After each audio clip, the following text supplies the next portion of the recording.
ডিম কিনতে গেলে আমাদের একটু হিমশিম খেতে হয়। সিন্ডিকেট করে দামগুলো বাড়াইছে। সিন্ডিকেটের অভিনব কারসাজি, আলুর হিমাগারে ডিম, বাজারে কৃত্রিম সংকট, ডজন ছাড়িয়েছে 150, অসহায় ক্রেতা। সরবরাহ সংকট ও গরমে মুরগি মরার খোঁড়া অজুহাত ব্যবসায়ীদের। আগে যদি কিনতাম এক খাসি, এখন হাফও কিনতে পারি না। গরমের কারণে অনেক মুরগি আমার স্টক করে মারা গেছে। একটা যুক্তি দেখাচ্ছে গরমের কারণে ডিম প্রোডাকশন কম হচ্ছে। প্রতিবারই বাজারে এসে দেখি প্রতিবারই বাড়তেছে, দাম বাড়াতে একটু কম কিনা হচ্ছে। 280 টাকার ডিম কেমন হয়েছে 380, 360, এখন 350। বাজেটে নিত্যপণ্যের মূল্যের চাপ থেকে মুক্তি চান ভোক্তা। মূল্যস্ফীতি কমাতে সুনির্দিষ্ট পরিকল্পনার তাগিদ অর্থনীতিবিদদের। বাজেটের আগেই যে ঊর্ধ্বমুখী বাজেট হলে আরো দাম বেড়ে যাবে। এমন একটা বাজেট দেওয়া হোক যাতে আমরা সাধারণ জনগণ 2 মুঠা খেয়ে বাঁচতে পারি। মূল্যস্ফীতি নিয়ন্ত্রণ করাটা হচ্ছে সরকারের সবচেয়ে অগ্রাধিকার বিষয় থাকবে। এই বাজেটে আমরা তার একটা রোড ম্যাপ দেখতে চাই। দেখছিলেন প্রধান শিরোনাম। দুপুরের সময়ের সঙ্গে আছি আমি খান তাজনিন হাসান। এবার অন্যান্য শীর্ষ সংবাদ। যুদ্ধের কারণে বিশ্ব বাজারে অস্থিরতার আঁচ বাংলাদেশে। অর্থনীতি সমিতির সম্মেলনে প্রধানমন্ত্রী। স্বদেশ প্রত্যাবর্তন দিবসে ফুলেল শুভেচ্ছায় সিক্ত শেখ হাসিনা। এতে গ্রামের রাস্তা অনেক ভালো, রাস্তা কাজ করে না, বহুদিন ধরে পড়ে আছে। সিটি কর্পোরেশনের এলাকায় আঁকা বাঁকা মেঠো পথ। ডিএনসিসির 53 নম্বর ওয়ার্ডে 1.5 বছর ধরে আটকে সংস্কার কাজ। চরম ভোগান্তিতে বাসিন্দারা, দায় সারা যুক্তি কর্তৃপক্ষের। আবারও তাপপ্রবাহের কবলে দেশ, থাকতে পারে 2-3 দিন। ভ্যাপসা গরমে বিপর্যস্ত জনজীবন। 20 মের পর হতে পারে বৃষ্টি। শেষ সপ্তাহে ঘূর্ণিঝড়ের পূর্বাভাস। এবং সাগরে ধরা পড়ছে ঝাঁকে ঝাঁকে ইলিশ। সয়লাব কক্সবাজারের মৎস্য কেন্দ্র আকাশচুম্বী দাম, কেজি 2000 টাকা। 2 দিন পরে আবারও নিষেধাজ্ঞায় অসহায় জেলেরা।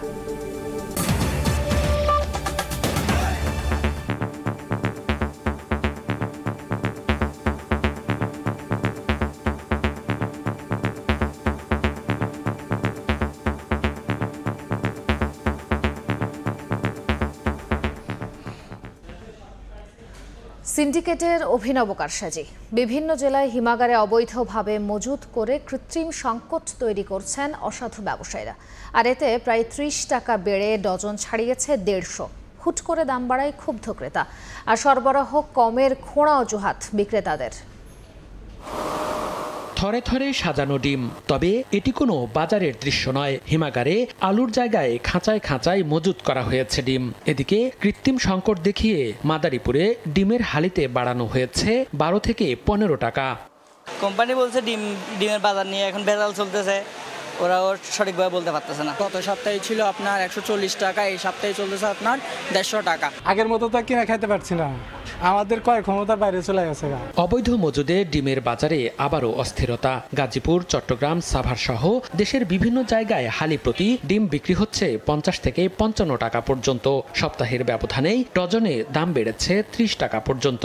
বিক্রেতাদের অভিযোগ, হঠাৎ করেই মোকামগুলোতে চাহিদা মাফিক ডিম মিলছে না। দাবদাহে মুরগি মারা যাওয়ায় উৎপাদন কমেছে, খোঁড়া অজুহাত ব্যবসায়ীদের। প্রচন্ড গরমের কারণে মুরগি অনেক ক্ষতি হয়েছে, এই কারণে সবাই কোল্ড করছে, স্টোরজাত করছে, এই জন্য হঠাৎ করে তারা ডিমের দাম বাড়াই দিচ্ছে। ব্যবসায়ীরা এইভাবে সিন্ডিকেট করে দামগুলো বাড়াইছেন। এদিকে একের পর এক মিলছে অবৈধ মজুদের খবর। হুট করে সরবরাহ কমিয়ে দাম বাড়িয়ে হিমাগারে সংরক্ষণ যেন সিন্ডিকেটের নতুন পায়তারা। মাদারীপুর, কিশোরগঞ্জের পর এবার কুমিল্লায় আলুর হিমাগার থেকে অবৈধভাবে মজুত করা 21 লাখ ডিম বৃহস্পতিবার রাতে জব্দ করা হয়েছে। ক্রেতাদের অভিযোগ, বাজার মনিটরিং কমিটি শুধু কাগজেই। খোদ বিক্রেতারাও জানালেন, ডিমের বাজারে তদারকি না থাকায় সিন্ডিকেট ইচ্ছেমতো যা খুশি তাই করছে। পোল্ট্রি ফার্মে যদি মনিটরিং না করে আপনার যেখানে 1-2টা ডিম বিক্রি করা হয় ওখানে মনিটরিং করা হয়, তাহলে বাজারের তো আর অবস্থা বুঝতে পারবেন। বাজার মনিটরিং খুচরা বাজারে কেউ আসে না, আমাদের পাইকারি যেহেতু আমাদের হোলসেল, আমাদের এখানেও কেউ আসে না। আমরা কম দামে বেশি, কিন্তু ওরা ওই যে আগে যে হয়তো বাড়তি একটু বাড়ছিল, ওই বাড়তি দামে বিক্রি করার চেষ্টা করে। এটা তো আমরা বলতে পারবো না। কৃষি বিপণন অধিদপ্তর 15 মার্চ যে 29টি পণ্যের দাম বেঁধে দিয়েছিল, তাতে একটি ডিমের খুচরা দাম নির্ধারণ করা হয় 10 টাকা 49 পয়সা, যা ডজনে দাঁড়ায় 126 টাকা। মনিরুজ্জামান প্রান্ত, সময় সংবাদ। এদিকে রাজধানীর বাজারেও একই অবস্থা। সপ্তাহ জুড়েই চড়ে আছে ডিমের বাজার। ব্যবসায়ীদের খোঁড়া অজুহাত, সরবরাহ কম আর গরমে মুরগি মরায় বেড়েছে ডিমের দাম। তবে কিছুটা স্বস্তি ফিরতে শুরু করেছে মুরগির বাজারে। এদিকে ক্রেতার নাগালের বাইরে চলে গেছে প্রায় সব ধরনের সবজি। ব্যবসায়ীদের সিন্ডিকেটে সপ্তাহখানেক আগে থেকে ডিমের দাম বেড়ে গেছে ডজনে 30 টাকা। 150 টাকার ডজনের ডিম কিনতে ক্রেতার পকেট খালি, আর দাম বাড়ার খোরা যুক্তি বিক্রেতাদের। ডিম তো গত সপ্তাহে নিয়েছিলাম 120 করে, এই সপ্তাহে হলো 150। প্রতিবারই বাজারে এসে দেখি প্রতিবারই বাড়তেছে। কে নিয়ন্ত্রণ করে, কে এগুলি তদারকি করে, কোনো মালুম নেই। ডিমের দামটা অনেক বাড়ছে, গেছে সপ্তাহের অনুযায়ী এই সপ্তাহ অনেক বাড়তি। কোল্ড স্টোরে মাল প্রায় শেষ, এখন আমদানি কম, ওটা বলতেছে আমাদের। ছোট ছোট ফার্ম যা ছিল সব শেষ, ওরা মরে গেছে, তো অনেক মুরগি মরে গেছে, আর ফার্মার যারা ছোট ছোট ছিল ওরা বিক্রি করে দিয়েছে। ডিমের বাজার অজুহাতের মুঠোবন্দি হয়ে থাকলেও কিছুটা স্বস্তি ফিরতে শুরু করেছে মুরগির বাজারে। সপ্তাহের ব্যবধানে ব্রয়লার ও সোনালীর দাম কমেছে কেজিতে 10 থেকে 30 টাকা। সোনালী মুরগির এক সপ্তাহ আগে আসতে হলো 400 টাকা কেজি, এখন আসছে 350 টাকা কেজি। 10 টাকা মনে হয়তো বেশি ছিল, কমছে। বাজার ঘাট করা, আমাদের ফিক্সড বেতন টাইমলি পাই না, বিভিন্ন রকম সমস্যা আছে। উচ্চমূল্যের নিত্যপণ্যের বাজারে কিছুদিন স্বস্তি নিয়ে এসেছিল সবজি, তবে আবারও অজানা কারণে দাম বাড়তি দৌড়ে তা চলে যাচ্ছে ক্রেতার নাগালের বাইরে। যারাই আসে আপনি ধরেন সবারই কিন্তু নাগালের বাইরে চলে যাচ্ছে। বাজারে যে কোনো জিনিস আপনার সব কিছুর দাম চড়া, তাই বাজারে যে আসার পর মানে যে চিন্তাধারা করে আসে সেই চিন্তাধারা হয় না। বাজারে আলু পেঁয়াজের চাহিদা, যোগান ও দাম আগের মতো থাকলেও বিক্রেতারা জানালেন খানিকটা বাড়তির দিকে আদার বাজার দর। ফরহাদুর রহমান, সময় সংবাদ, ঢাকা। নিত্যপণ্যের মূল্যের চাপ থেকে মুক্তি চান ভোক্তারা। খুচরা ব্যবসায়ীরাও চান দাম বৃদ্ধির লাগাম টেনে ধরুক সরকার, যেন ব্যবসা চালাতে তাদের মূলধনের যোগান কম লাগে। এ অবস্থায় আসন্ন বাজেটেই মূল্যস্ফীতি কমানোর প্রস্তাব বাস্তবায়নের স্পষ্ট পরিকল্পনা চান অর্থনীতিবিদরা। সাইফুল ইসলামের রিপোর্ট। দামের চাপে মূল্যস্ফীতি ফুলে ফেঁপে 10% ছুঁই। চলতি অর্থবছরের বাজেটে যেমন বড় চ্যালেঞ্জ হিসেবে ধরা হয়েছিল মূল্যস্ফীতির লাগাম টানা, তেমনি ক্ষমতাসীন দলের নির্বাচনী ইশতেহারেও গুরুত্ব পায় বাজারে ভোক্তার স্বস্তি, যদিও সুফল পায়নি ভোক্তারা। সকালে দেখা যায় যে 40 টাকা, বিকালে 60 টাকা। এমন একটা বাজেট দেওয়া হোক যাতে আমরা সাধারণ জনগণ দুই মুঠা খেয়ে বাঁচতে পারি। সঞ্চয় ভেঙে সংসার খরচ মেটানোর ভোট দিতে যখন প্রয়োজন ও পরিমাণে কাটছাট করেও মিলছে না ব্যয় সংকোচনের সুফল। এভাবে মূলধন আটকে থাকায় ক্ষুদ্র ও মাঝারি ব্যবসায়ীর কাঁধে পুঞ্জীভূত হচ্ছে লোকসানি শঙ্কা। দাম বাড়লে আমরাই কিনতে পারতেছি না, বর্তমানে আমরা যে কিনে বিক্রি করবো আমাদের অনেক টাকা পয়সা লাগে। সরকারি সংস্থা টিসিবির তথ্য বলছে বছরের ব্যবধানে সব ধরনের চাল ও ডালের দামই বেড়েছে। বেশি বেড়েছে মোটা ও মাঝারি চালের দাম, এ সময় 50% বেড়েছে মুগ ডালের দাম। আলুর বাজারে নিয়ন্ত্রণ নিতে পারেনি ভরা মৌসুমও, 8% বেড়েছে দেশি পেঁয়াজে। পণ্যের দামগুলো যদি কমায় নিয়ে আসতে পারে তাহলে মনে হয় যে ভালো। অর্থনীতিবিদরা বলছেন আবারও ঊর্ধ্বমুখী ডলার রেট বাড়িয়ে দিবে আগামী দিনের দৈনন্দিন ব্যয়ভার। তাই শুধু প্রস্তাবনা, সুস্পষ্ট রূপরেখা দেখতে চান তারা। সরকার হয়তো বলল যে মূল্যস্ফীতি আমরা হয়তো 6.5 এর মধ্যে নিয়ে আসবো বা 7-এর মধ্যে নিয়ে আসবো। এইটা আনার জন্য রোড ম্যাপটা কি? এই বাজেটে আমরা তার একটা রোড ম্যাপ দেখতে চাই। প্রতি বছরই পণ্যের দাম বাড়বে, বাস্তবতা এমন হলেও তা যেন থাকে ক্রেতার নাগালের মধ্যে। তা নিশ্চিতে বছর জুড়েই যেন কঠোর নজরদারি থাকে সেই তাগাদা সাধারণ মানুষের। সাইফুল ইসলাম, সময় সংবাদ, ঢাকা। যুদ্ধের কারণে বিশ্ববাজারের অস্থিরতায় দেশীয় অর্থনীতিতে চাপ বাড়ছে বলে জানালেন প্রধানমন্ত্রী শেখ হাসিনা। তবে এই চাপ সামাল দিয়ে বাজেট বাস্তবায়নে ঝামেলা হবে না বলেও আশ্বস্ত করেছেন সরকার প্রধান। সকালে রাজধানীর ইঞ্জিনিয়ার্স ইনস্টিটিউশন প্রাঙ্গণে বাংলাদেশ অর্থনীতি সমিতির সম্মেলনে বক্তব্য রাখেন শেখ হাসিনা। তিনি বলেন, সব বাধা অতিক্রম করে নিজেদের বুদ্ধি অভিজ্ঞতায় দেশকে এগিয়ে নিতে কাজ করতে হবে অর্থনীতিবিদদের।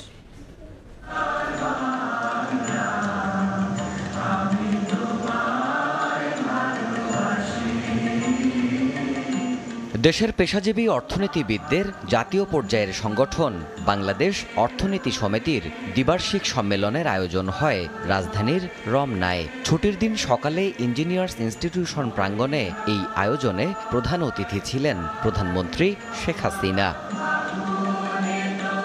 দেশের বিভিন্ন স্থান থেকে আসা খ্যাতনামা অর্থনীতিবিদদের উপস্থিতিতে সমিতির পক্ষ থেকে শুভেচ্ছা জানানো হয় সরকার প্রধানকে।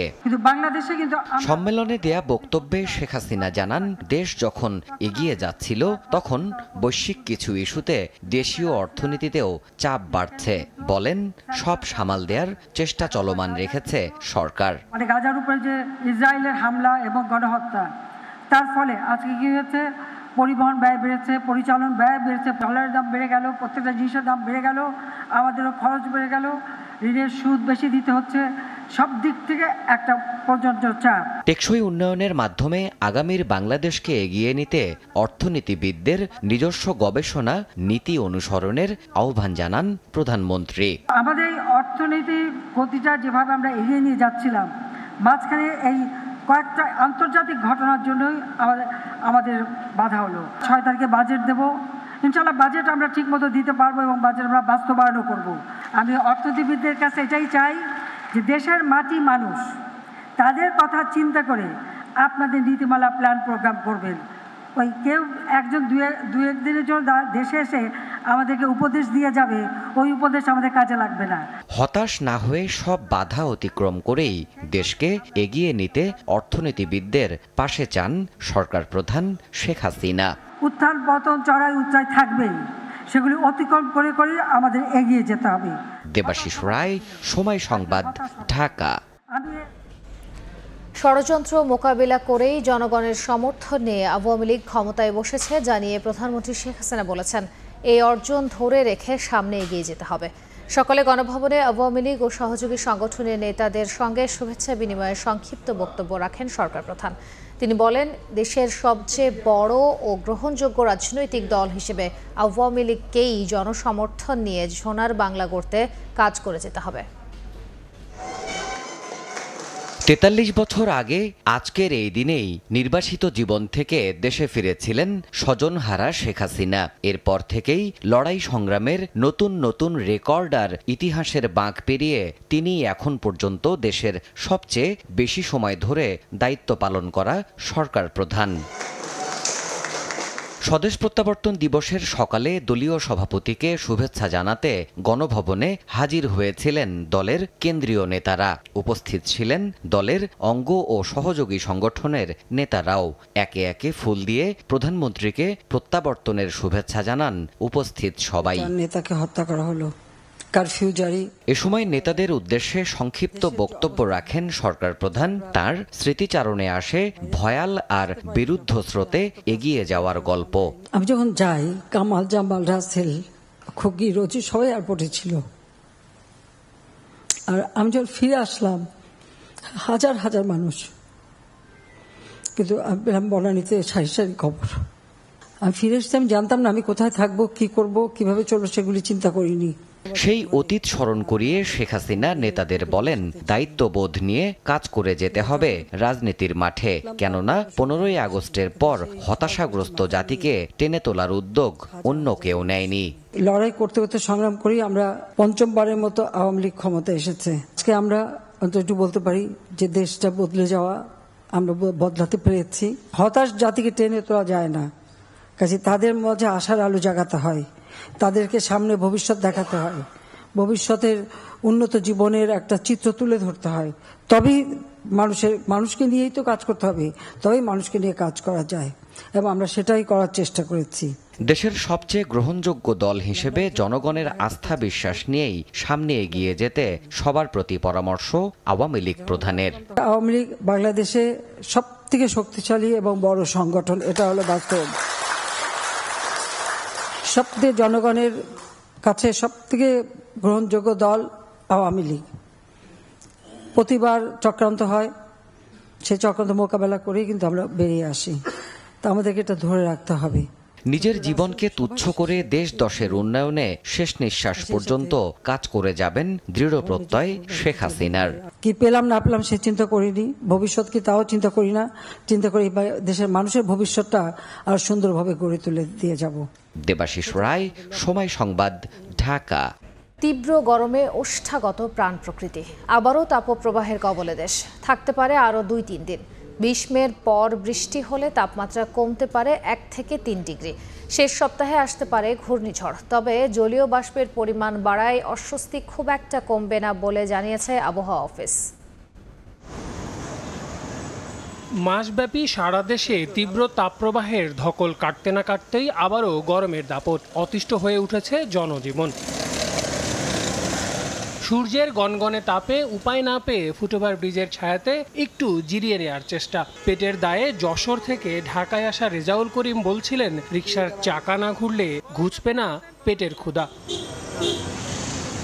শুধু রেজাউল মিয়াই নন, এই একই গল্প খেটে খাওয়া প্রতিটি মানুষের। অনেকেই প্রকৃতির এই চোখ রাঙানির জন্য দায়ী করছেন বনায়নের অভাবকে। কিস্তির সমস্যা, তাইতে রয়েছে পেটের জ্বালায়, এত চাইল ভাবে কিনতে হবে। এখন তো কাজ না করলে তো পেট তো ভাত যাইব না, কাজ তো করতেই হইব। এত গরম পড়ছে যা রাস্তায় চলাফেরা খুব কষ্টকর। শুক্রবার ছুটির দিনেও জরুরি প্রয়োজনে যাদের বের হতে হয়েছে তাদেরই নাভিশ্বাস উঠেছে এই তীব্র গরমে। পথিক থেকে শুরু করে প্রাণ প্রকৃতি সবারই যেন একই অবস্থা। বিশেষ করে গণপরিবহনে তার প্রভাব যেন কয়েক গুণ বেশি। ত্রাহি ত্রাহি ভাব, মানে অসহ্য।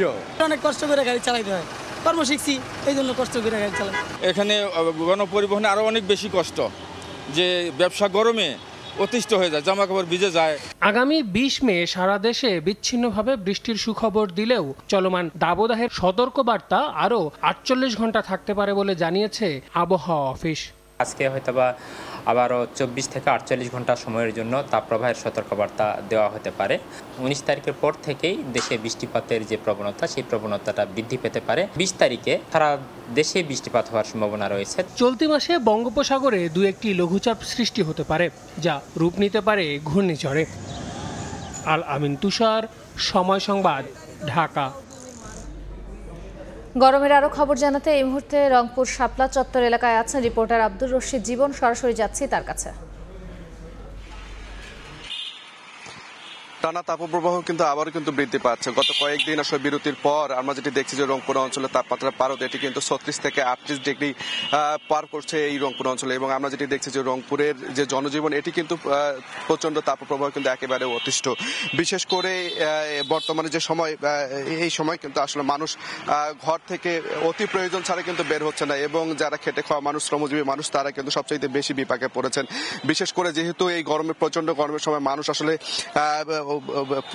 প্রয়োজন ছাড়া আসলে বাসা থেকে বের হচ্ছে না। সেই কারণে যারা রিক্সা চালক রয়েছেন, যারা অটো চালক রয়েছেন, তারা কিন্তু আসলে যাত্রী সংকটে ভুগছেন। একই সাথে যারা শ্রমজীবী মানুষ রয়েছেন, তারা কিন্তু এই এত গরমে কাজ করতে, খেতে যেতে, মাঠে যেতে আসলে তাদের বিড়ম্বনার শিকার হতে হচ্ছে। এবং আমরা গত কয়েকদিনে দেখছি যে ধান কাটতে গিয়েই কিন্তু এখন পর্যন্ত 2 জন শ্রমিক আসলে মারা গেছেন এই রংপুর অঞ্চলে তীব্র গরমে অসুস্থ হয়ে। এবং হাসপাতালগুলোতেও কিন্তু এখন কিন্তু আমরা যেটি দেখছি যে গরমজনিত কারণে যে রোগগুলো বৃদ্ধি পায়, বিশেষ করে ডায়রিয়া থেকে শুরু করে শ্বাসকষ্ট এবং গরমে অসুস্থ হয়ে অনেক রোগী কিন্তু হাসপাতালে ভর্তি হয়েছে। এবং রংপুর মেডিকেল কলেজ হাসপাতালে কিন্তু গত কয়েকদিন থেকেই কিন্তু 250 থেকে 300 রোগী ভর্তি হয়েছেন এই গরমজনিত রোগে আক্রান্ত হয়ে। এবং কৃষির কথা যদি বলি, কৃষি ক্ষেত্রে কিন্তু আসলে সেচ সংকট দেখা দিয়েছে এই গরমে। আসলে কৃষির যে ক্ষেতগুলো রয়েছে এখন, সেগুলো কিন্তু আসলে ফেটে চৌচির হয়ে যাচ্ছে। এবং সাধারণ যারা কৃষক রয়েছেন, তারা কিন্তু বেশি বেশি করে সেচ দিয়েও কিন্তু তাদের কিন্তু আসলে এই সেচ সংকটে পড়তে হচ্ছে।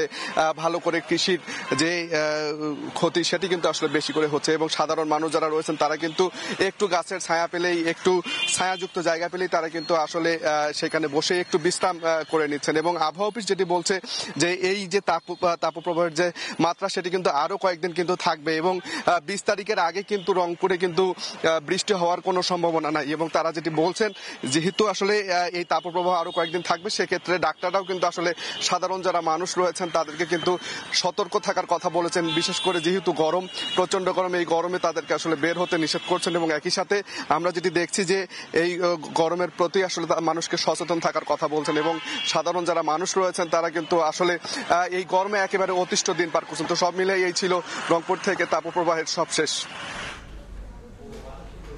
রংপুর থেকে যুক্ত হয়েছিলেন সহকর্মী আব্দুর রশিদ জীবন।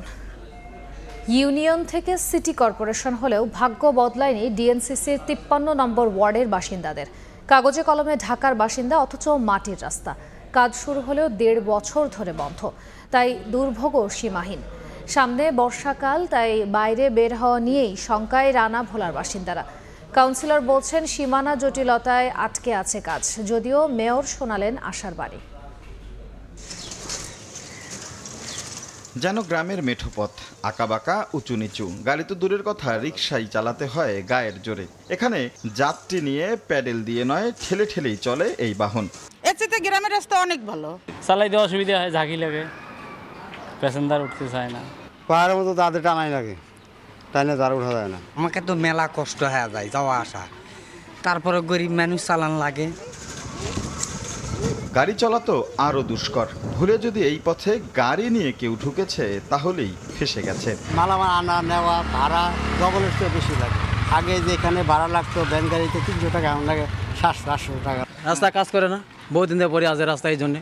স্থানীয়রা বলছেন ডিএনসিসির নতুন সংযুক্ত 53 নম্বর ওয়ার্ডের রানাভোলা এলাকায় বেশ কিছুদিন আগে সংস্কারের কাজ শুরু হলেও হঠাৎই তা বন্ধ হয়ে যায়। আর এতেই যেন মহা বিপদে। চলে না রিক্সা গাড়ি, রোগীদের 1-1.5 কিলো হেঁটে বহন করে নিয়ে তারপর নাগাল পাওয়া যায় অ্যাম্বুলেন্সের। পরে কাজ ধরছে, সেই রাস্তাগুলো আগে হয়ে চলে গেছে, আর রাস্তাটা কাজ ধরার পরও রাস্তাটা বিঘ্ন, কাজ হইতেছে না। ড্রেনের কাজ করলো, তারপরে সেই যে ফালায় রাখছে, আর এখন আর এদিকে আসেও না। ছোট ছোট বাচ্চারা, স্কুল, বৃদ্ধ, বয়স্ক, অসুস্থ রোগী কোলে করে মানুষ ওইখানে নিয়ে তারপরে অ্যাম্বুলেন্সে উঠাইছে, এরকমেরও রেকর্ড আছে। হ্যাঁ, রিক্সা তো আসতেছে না, তারপরে বৃষ্টির দিন আসলে তো আরো বেশি রকমের ভোগান্তি।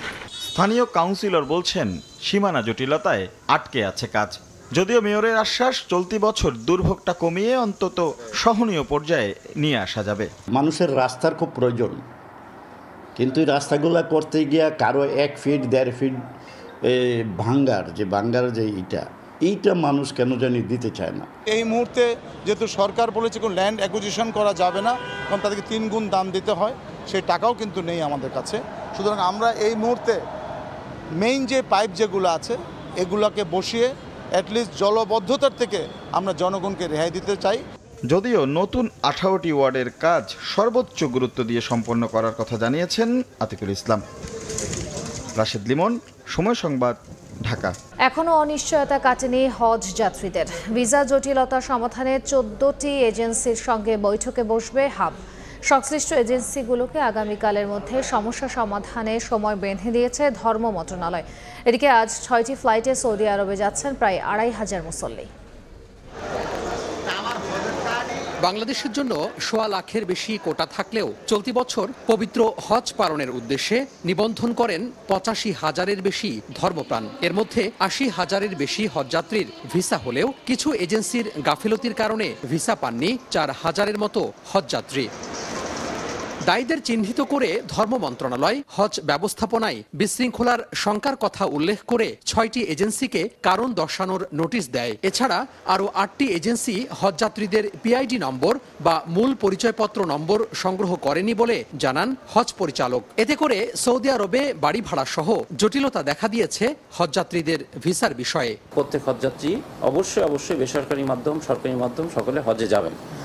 হজ এজেন্সি যারা এই গাফলতি করবে তাদের বিরুদ্ধে কিন্তু জরিমানা প্লাস তাদের লাইসেন্স বাতিল হওয়ার, এটা কিন্তু তারা যদি এইভাবে লিঙ্গারিং করতে থাকেন সেই ব্যবস্থা নেওয়া হবে। হাব বলছে প্রতি বছর কিছু মধ্যস্বত্বভোগীর কারণে জটিলতা তৈরি হয় হজ ব্যবস্থাপনায়। তবে ভিসা সমস্যার কারণে একজন হজযাত্রীও সৌদি আরব যেতে সমস্যা হবে না বলে জানান সংগঠনের সভাপতি। ভিসাগুলি করার ক্ষেত্রে আমরা দেখতে পাচ্ছি যে এখানে কিছু মধ্যস্বত্বভোগীদের কিছু প্রতারণার আশ্রয় নেওয়ার একটা প্রবণতা এখানে পরিলক্ষিত হচ্ছে। যারা হজ যাত্রীদের থেকে টাকা নিয়ে টাকা তাদের কাছে রেখে দিয়েছেন, ফাইনালি যদি কোনো এজেন্সির অপকৌশল থাকে সেইটাও আমরা রোধ করব এবং তাদেরকে কঠিন শাস্তির আওতায় আনব। আগামী 12 জুন হজের সবশেষ ফ্লাইটে ঢাকা ছাড়বেন হজযাত্রীরা। ফিরতি ফ্লাইট শুরু হবে 21 জুন থেকে। তোহা খান তামিম, সময় সংবাদ, ঢাকা। হজের উদ্দেশ্যে যাওয়া মুসল্লিদের স্বাগত জানাতে এবছর নতুন উদ্যোগ নিয়েছে সৌদি সরকার। মদিনার প্রিন্স মোহাম্মদ বিন আব্দুল আজিজ আন্তর্জাতিক বিমানবন্দরে মুসল্লিদের স্বাগত জানানোর কাজে যুক্ত করা হয়েছে নারীদের। সামাজিক যোগাযোগ মাধ্যমে এর একটি ভিডিও ছড়িয়ে পড়ার পর অনেকেই এমন পদক্ষেপের প্রশংসা করেছেন। ওই ভিডিওতে দেখা গেছে ইংরেজি, ফ্রেঞ্চ সহ বিভিন্ন ভাষায় মুসল্লিদের স্বাগত জানানোর মহড়া দিচ্ছেন নারীরা। এক প্রতিবেদনে গালফ নিউজ জানিয়েছে, এবছর হজ মৌসুমের জন্য নিজেদের প্রস্তুতি শেষ করেছে সৌদি আরব। মুসল্লিদের সর্বোচ্চ সেবা দেওয়ার নির্দেশ দিয়েছেন বাদশাহ সালমান।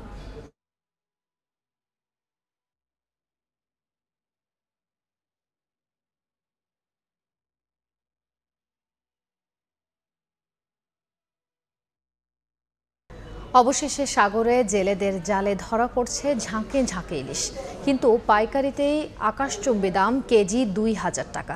তারপরও জেলেদের মুখে নেই হাসি, কারণ আবারও ২০ মে থেকে শুরু হচ্ছে সাগরে ৬৫ দিনের নিষেধাজ্ঞা। নিষেধাজ্ঞার সময় পুনর্বিবেচনা এবং মৎস্য খাতে জড়িত সকলকে সরকারি সহায়তার আওতায় আনার দাবি জেলেদের। মোহাম্মদ ফরজের ক্যামেরায় বিস্তারিত জানাচ্ছেন সুজাউদ্দিন রুবেল। কক্সবাজার মৎস্য অবতরণ কেন্দ্রে ৩টি পল্টুনি ইলিশে ভরা, আবার জায়গা না পাওয়ায় মজুত করা হয়েছে খোলা মাঠেও।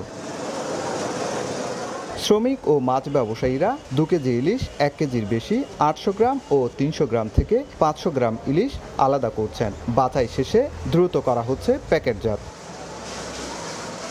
তবে সাগরে এখন ঝাঁকে ঝাঁকে ইলিশ ধরা পড়লেও দাম আকাশচুম্বী। পাইকারিতে ১ কেজি ইলিশ ২,০০০ টাকা, কিন্তু জেলেদের মুখে নেই হাসি। সাগরে মাছ পাওয়ার মুহূর্তে ২০ মে থেকে শুরু হচ্ছে আবারও সরকারি ৬৫ দিনের নিষেধাজ্ঞা। সাগরে মাছ ধরার নিষেধাজ্ঞার সময় পুনর্বিবেচনা এবং মৎস্য খাতে জড়িত সকলকে সরকারি সহায়তার আওতায় আনার দাবি তাদের। আমরা এতদিন মাছ পাই নাই, এখন মাছ পাওয়ার সময় যদি অবরোধ দেয় তাহলে আমরা কিভাবে হাসবো? আর আমাদের পরিবার নিয়ে আমরা এই ৬৫ দিন কিভাবে চলবো? বড়টা ২ লাখ টাকা, মাঝারিটা ১.৫ লাখ টাকা, ছোট ১.৫ লাখ, এটা ৫০,০০০ টাকা সব বিক্রি করতেছে। কয়েক লক্ষ পরিবার আছে যারা মৎস্য ব্যবসার সাথে ক্ষুদ্র মৎস্য ব্যবসায়ী, ক্ষুদ্র আপনার শ্রমিক শ্রেণী, এদের তো কোনো সরকারি কোনো অনুদান নাই, প্রণোদনা নাই। তাই আমরা কি করব? আপনি জেলেদেরকে ৬৫ কেজি চাল দিলে তো শুধু সমাধান নয়। কক্সবাজার মৎস্য অবতরণ কেন্দ্রে গেল দুদিনে বেচাকেনা হয়েছে প্রায় ১০০ মেট্রিক টন ইলিশ।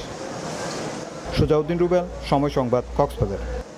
বৈধতা প্রমাণে ব্যর্থ হলে ১১,০০০ বাংলাদেশি অভিবাসীকে শিগগিরই দেশে ফেরত পাঠাবে যুক্তরাজ্য। অবৈধ অভিবাসীদের ফেরত পাঠানো সহজ করতে বাংলাদেশের সঙ্গে একটি নতুন চুক্তি করেছে যুক্তরাজ্য। চুক্তির আওতায় যাদের আশ্রয়ের আবেদন খারিজ হয়েছে, যারা বিদেশি অপরাধী ও যাদের ভিসার বৈধ মেয়াদ অতিবাহিত হয়ে গেছে, তাদের ফাস্ট ট্র্যাক পদ্ধতিতে বাংলাদেশে ফেরত পাঠানো হবে। চলতি সপ্তাহে লন্ডনে দুই পক্ষের মধ্যে চুক্তি হয়। গত বছর প্রায় ১১,০০০ বাংলাদেশি বিভিন্ন ভিসায় যুক্তরাজ্যে গিয়ে স্থায়ীভাবে বসবাসের জন্য আশ্রয়ের আবেদন করেন। এসব আবেদনের ৯৫% খারিজ করে দিয়েছে যুক্তরাজ্যের অভিবাসন কর্তৃপক্ষ। নতুন চুক্তির ফলে তাদেরকে দেশে ফেরত আসতে হতে পারে।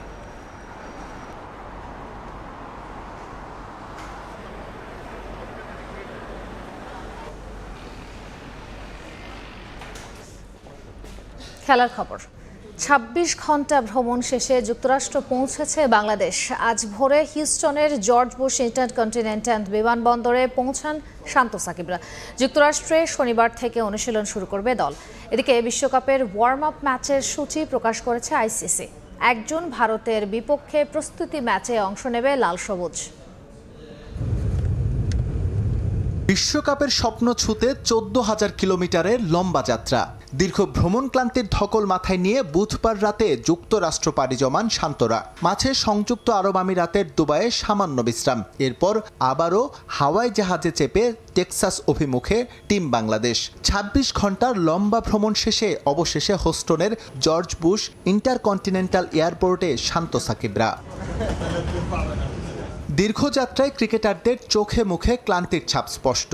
এনার্জি বুস্ট করতে তাই আজ আর কোনো ধকল নেবেন না হাথুরু শিষ্যরা। পুরো দিন বিশ্রামে কাটানোর পর শনিবার থেকে আবারও শুরু হয়ে যাবে নিজেদের প্রস্তুত করার মিশন। বিশ্বকাপের দেশে প্রেরি ভিউর প্যান্থার স্টেডিয়ামে চলবে শান্তদের অনুশীলন। সেখানে ৩ দিনের প্রস্তুতি শেষে বাংলাদেশ মুখোমুখি হবে স্বাগতিক যুক্তরাষ্ট্রের। ক্রিকেট ময়দানে আনকোড়া মার্কিনীদের বিপক্ষে খেলে নিজেদের স্ট্র্যাটেজি সেট করার সুযোগ পাবে বাংলাদেশ। একই সঙ্গে চলবে উইকেট আর কন্ডিশনের সঙ্গে মানিয়ে নেয়ার লড়াই। ৩ ম্যাচ সিরিজের প্রথম টি-20 মাঠে গড়াবে প্যান্থার স্টেডিয়ামে ২১ মে। একই ভেন্যুতে পরের দুটি ম্যাচ যথাক্রমে ২৩ ও ২৫ মে। পরদিন থেকে আইসিসির তত্ত্বাবধানে চলে যাবে বাংলার স্বপ্ন সারথীরা। এদিকে বাংলাদেশের যুক্তরাষ্ট্রে পৌঁছানোর দিনে বিশ্বকাপের অফিসিয়াল প্রস্তুতি ম্যাচের সূচি প্রকাশ করেছে আইসিসি। টুর্নামেন্ট শুরুর আগে হট ফেভারিট ভারতের সঙ্গে খেলার সুযোগ পাচ্ছেন শান্তরা। 1 জুন রোহিত কোহলিদের মুখোমুখি হবে টিম বাংলাদেশ। যদিও ম্যাচটি কোন ভেন্যুতে অনুষ্ঠিত হবে তা এখনও চূড়ান্ত করেনি আইসিসি। এর আগে 28 মে ডালাসে যুক্তরাষ্ট্রের সঙ্গে প্রথম অফিসিয়াল প্রস্তুতি ম্যাচ খেলবে লাল সবুজ। এসএম ইকবাল, সময় সংবাদ। এ পর্যায়ে শীর্ষ সংবাদগুলো জানিয়ে দিচ্ছি আরেকবার। ডিম কিনতে গেলে আমাদের একটু হিমশিম খেতে হয়। সিন্ডিকেট করে দামগুলো বাড়াইছেন। সিন্ডিকেটের অভিনব কারসাজি আলুর হিমাগারে ডিম। বাজারে কৃত্রিম সংকটে ডজন ছাড়িয়েছে 150। বাজেটে নিত্যপণ্যের মূল্যের চাপ থেকে মুক্তি চান ভোক্তা। যুদ্ধের কারণে বিশ্ববাজারে অস্থিরতা আঁচ বাংলাদেশে। অর্থনীতি সমিতির সম্মেলনে প্রধানমন্ত্রী স্বদেশ প্রত্যাবর্তন দিবসে ফুলেল শুভেচ্ছায় সিক্ত শেখ হাসিনা।